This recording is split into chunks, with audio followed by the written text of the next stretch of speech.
एक समुद्र के किनारे एक बहुत ही अमीर आदमी रहा करता था।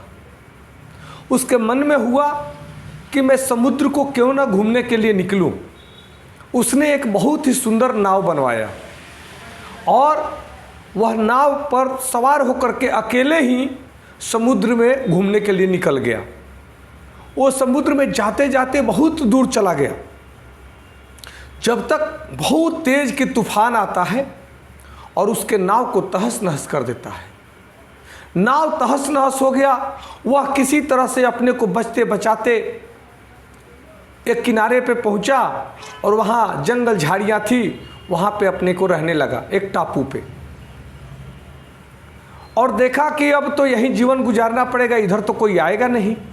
और उसने वहीं कंद मंद फूल फल पत्ते खा करके अपने जीवन यापन करने लगा।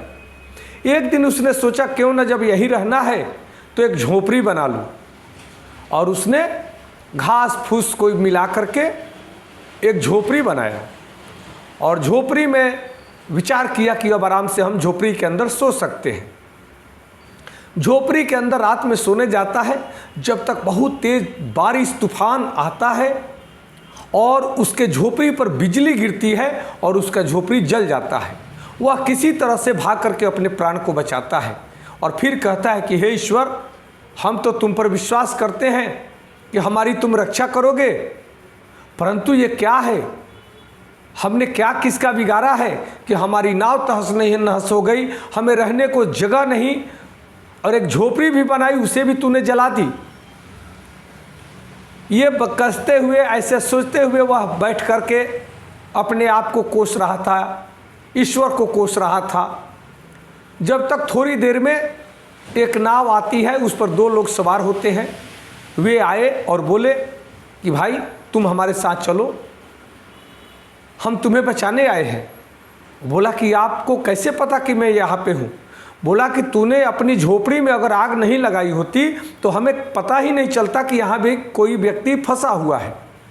हमने जब आग का वो लौ देखा, फिर हमें लगा कि वहाँ कोई मुसीबत में है, उसको बचाना चाहिए, फिर हम लोग यहाँ आए।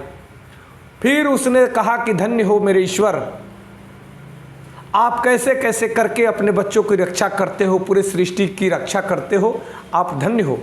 मैं आपके परीक्षा में फेल रहा, परंतु मैं समझ गया कि ईश्वर अपने भक्तों के जीवन में कष्ट देते हैं, परीक्षा लेते हैं, परंतु जिसकी आस्था ईश्वर में होती है उसके जीवन को कुछ बेहतर देने के लिए ही कष्ट देते हैं। जिसके जीवन में कष्ट है वही आगे चल करके उसका जीवन परिवर्तित होता है, उसका जीवन बेहतर बनता है। इसलिए जीवन में आए हुए कष्टों से घबराना नहीं है,